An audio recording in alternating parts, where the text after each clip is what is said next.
Meu nome é Afonso Oliva, eu sou advogado, sou professor e hoje vou falar um pouco sobre direito digital, direito eletrônico ou direito e novas tecnologias.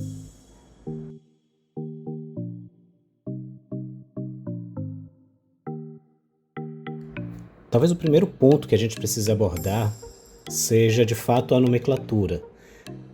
A gente conhece como direito digital, direito eletrônico, direito cibernético, então existem um sem número de discussões teóricas sobre qual seria efetivamente o correto nome para se chamar uma eventual disciplina de estudo de impacto de tecnologia no direito.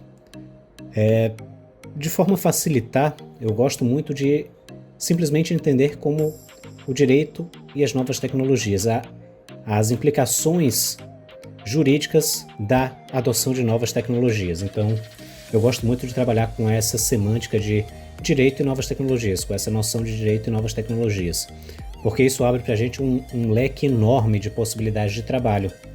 A gente trabalha não apenas com leis da internet, né, como a gente costuma escutar muito. Não, a gente começa a trabalhar com algumas questões que são efetivamente eminentemente tecnológicas e que são colocadas dentro são trazidas para dentro do direito. Então, não necessariamente uma lei da internet, mas, por exemplo, uma regulação ligada ao direito de família dos bens digitais. Então, como é feita uma separação, um divórcio com bens digitais, como é feita uma herança de bens digitais. Não só de bens digitais, a gente pensa em livros, em músicas, em formatos eletrônicos, mas, por exemplo, um caso que já se tornou até lugar comum, que é, por exemplo, milhas. O uso de milhagem de passagens, uso de milhagens obtidas com cartão de crédito. Isso são bens que precisam ser partilhados no evento morte. Então, são implicações ali de novas demandas, de novas formas de interações entre o direito e essas novas tecnologias. Então eu gosto de utilizar muito esse termo, né? Direito e novas tecnologias. A popularização disso, ela vem, dessas interações, né, elas vêm numa crescente já em torno de, aí, eu diria, de pelo menos uns 14 a 15 anos. Eu, não que tenha nascido agora, na verdade, se a gente for buscar na referência bibliográfica mesmo, se a gente vai fazer ali o estado da arte da matéria, por assim dizer, a gente consegue encontrar preocupações sobre implicações das novas tecnologias no direito desde o século XVIII, XIX. A gente encontra ali, não necessariamente de computadores, mas, por exemplo, a gente vê os riscos do uso das ferrovias, por exemplo. Então a gente começa a trabalhar ali com a noção de responsabilidade civil objetiva por conta das ferrovias e de quem seria o responsável por um eventual acidente. Então, na verdade, essa preocupação das interações, essa popularização, ela vem de muito tempo. E a gente tem ali também livros da década de 70 que já se preocupavam com a coleta de dados de uma determinada população ali, de qual as implicações dessa coleta de dados, qual a implicação do uso de grandes bancos de dados por parte do governo ou de entidades particulares. Então, de fato, essa preocupação ela não é nova, mas a popularização realmente ela vai se dando ali nos últimos 15 a 20 anos. Né? A gente vê, por exemplo, talvez as obras seminais do professor Lawrence Lessig, que começa a trabalhar com a noção do direito e do código. Ele trazia ali a noção o código virou a lei. Então talvez ali seja um primeiro expoente na década de 90, começa a surgir ali, então já vão para quase 30 anos, né? Já aumenta um pouquinho aí do meu panorama, mas em torno disso, não mais do que 30 anos, a gente começa a ver uma popularização e que vem se acelerando, né? À medida que nós vamos utilizando cada vez mais as novas tecnologias, que vamos migrando cada vez mais nossas relações para esse ambiente virtual, para esse ambiente ligado às novas tecnologias, naturalmente a gente acaba tendo também um incremento nessa popularização desses temas. Então a gente percebe, por exemplo, com a criação da Lei Geral de Proteção de Dados, de 4 anos para cá, uma preocupação muito maior com a proteção dos dados pessoais, com o uso desses dados, com o compartilhamento de dados. Então, é pontual, mas assim, nos últimos 20 a 30 anos a gente percebe que a popularização foi surgindo. Eu me recordo que eu entrei na faculdade em 2004. Em 2004 eu cheguei no meu primeiro dia da faculdade de Direito e disse, olha, eu não sei o que eu quero ser, se eu vou ser delegado, juiz, promotor, advogado, mas enfim, o que eu sei é que eu vou trabalhar com direito digital. Alguns colegas até hoje riem e lembram desse, porque todo mundo deu muita risada, né? E hoje riem vendo que de fato eu segui esse caminho, eu estou trabalhando com o tal do direito digital de lá de 2004. Então em 2004 eu já conhecia, já tinha essa noção, não era uma noção popular, tanto é que para os meus colegas de faculdade era uma coisa muito estranha, mas em 2006 a gente começa a perceber alguns congressos já no Nordeste tratando sobre o tema antes era muito restrito a Rio, São Paulo, o eixo Sudeste, mas a partir de 2006 a gente começa a ver algumas coisas já acontecendo também no eixo aqui do Nordeste. E daí então foi uma crescente realmente sem tamanho. A gente começa a perceber também que a tecnologia ela vai entrando cada vez mais na vida de todo cidadão. Então os smartphones se tornaram ubíquos, né? Eles estão aqui, a internet se tornou ubíqua, a gente está com ela em todos os lugares, em todos os momentos. Eu entrei na faculdade, a internet ainda era uma coisa pontual, nem todo mundo tinha uma conexão de banda larga, mas quando a gente termina a faculdade já tá ali já tá uma coisa muito mais comum.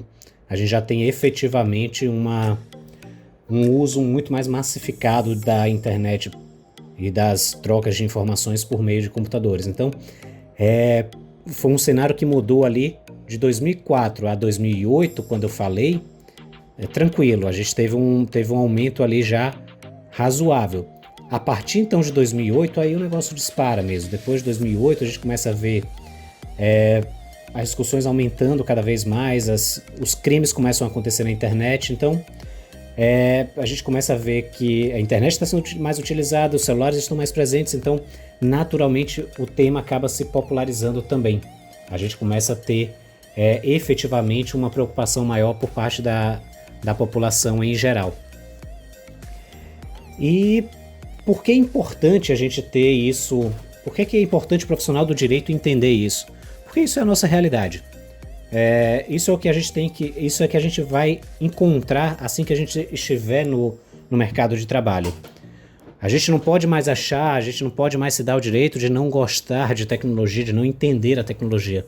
O profissional de direito, ele necessariamente tem que conhecer um pouco de tecnologia. Basta a gente perceber que todos os processos hoje são eletrônicos. Então a gente já tem que ter uma familiaridade com o equipamento, com o computador. Isso em 2008, 2009, 2010, logo quando eu me formei, eu falava para os advogados que eles precisarão conhecer a informática. Era no futuro, eles iriam precisar conhecer a informática. Hoje não. Hoje o aluno de direito, o estudante de direito, ele já tem que estar muito bem enraizado na internet, muito bem enraizado nas novas tecnologias, porque as demandas dele necessariamente passarão por esse ambiente. Então a gente tem aí principalmente agora, depois da pandemia, então ainda mais. Veja, o direito do trabalho, por exemplo, ele sofreu uma mudança absurda que vem para o direito digital, que vem para a discussão das novas tecnologias, que é o home office. A gente passou a ter trabalho em casa, a gente passou a trabalhar de casa. Então as implicações com o software que nós utilizamos, com nossas máquinas, essas máquinas são pessoais, são profissionais, os dados que são armazenados no meu computador pessoal, mas que são dados são dados profissionais que a empresa me passou, enfim, qual é a relação que eu tenho que ter com esses dados? Como é que eu vou lidar com esses dados? Isso é uma preocupação real para o direito do trabalho hoje. Isso é uma preocupação real para o direito do trabalho que tem tudo a ver com novas tecnologias. Então, é um tema que vai permear toda e qualquer iniciativa que você vai tomar no âmbito jurídico. Então, eu quero trabalhar, eu quero ir para as forças policiais. Você vai realizar a investigação no âmbito digital também. Você vai ter que saber como tratar com dados que você vai recuperar ali em uma cena de crime, por exemplo. Então, acaba que permeia todas as carreiras jurídicas que a gente possa imaginar. Esses temas eles vão passar por todas elas. E como é que a gente pode se preparar para isso, né? Como é que as instituições de ensino podem se preparar? Elas precisam oferecer um treinamento constante para os seus alunos e também para os seus professores. Nós precisamos de ferramentas que simulem de fato o que podemos encontrar no ambiente de processo eletrônico, por exemplo. Isso é um fator essencial. Nós precisamos de laboratórios que permitam que utilizemos computadores, para que a gente não fique simplesmente na sala de aula utilizando a oratória, que é uma grande arte para nós do direito, mas que não é suficiente. A gente tem que entender, a gente tem que ter uma multidisciplinariedade, por exemplo. A gente tem que ter um diálogo dentro da academia do direito, um diálogo com a internet, com os profissionais que lidam com a internet, que lidam com a parte técnica. É necessário um intercâmbio entre esses profissionais. A gente precisa trazer para dentro da faculdade de direito profissionais ligados à tecnologia, programadores, gestores de rede, gestores de sistemas, que são capazes de passar para nós um pouco dessa visão e nos mantermos atualizados, nos dar caminhos para garantir que a gente vai conseguir atingir aqueles objetivos. Porque uma coisa que é muito comum, a gente vai fazer, por exemplo, a gente vai cuidar de um processo, vai tocar um processo que envolve, por exemplo, o uso de, um sistema que foi hackeado.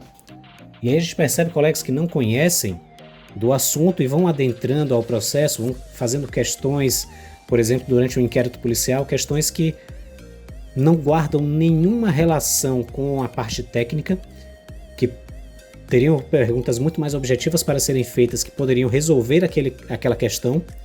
E os colegas, por falta de conhecimento técnico, ficam em questões genéricas, por exemplo, quem são os pais? Ou a conexão que você utilizou, você diz aqui que utilizou a conexão do seu pai. O que seu pai conhece sobre essa conexão? E perdem, por exemplo, questões básicas, que é entender que alguém que está sendo acusado, por exemplo, de invasão de um dispositivo informático, pode simplesmente forjar uma conexão por meio de uma rede aberta. Enfim, esse tipo de feeling, de tato técnico que a gente não consegue obter sozinho. Eu sempre me arvorei em fóruns técnicos, sempre pesquisei bastante essa área, mas o que a faculdade precisa entregar hoje para os alunos é isso, esse contato constante com profissionais de outras áreas. A interdisciplinaridade ela é essencial hoje para o profissional do direito. Nós não podemos resolver tudo sozinhos. A gente sabe os caminhos por dentro do processo, nós sabemos os caminhos do direito, mas precisamos de toda a assessoria técnica para alcançar o melhor caminho que a gente pode. Então, talvez a principal adaptação das instituições é essa, é lembrar que o direito não é uma coisa isolada do mundo. Não, o direito é parte da sociedade. Da mesma forma como a gente vai estudar no direito digital, no direito eletrônico, as interações das novas tecnologias no direito, nós temos que trazer também aqueles que fazem essas novas tecnologias para dentro do direito, para que a gente tenha um diálogo constante em prol da melhoria de toda a sociedade. Então, é estarmos dentro das startups, é entender como pensa um empreendedor e também oferecer para ele uma visão do jurídico, para entender, olha, daqui a algum tempo isso pode gerar um problema para você, isso aqui pode gerar um problema para a sociedade. Então a gente vai tentando ali alinhar todos esses pontos. Então talvez essa seja a principal importância e adaptação que nós precisamos ver nos profissionais do direito, profissionais e futuros profissionais.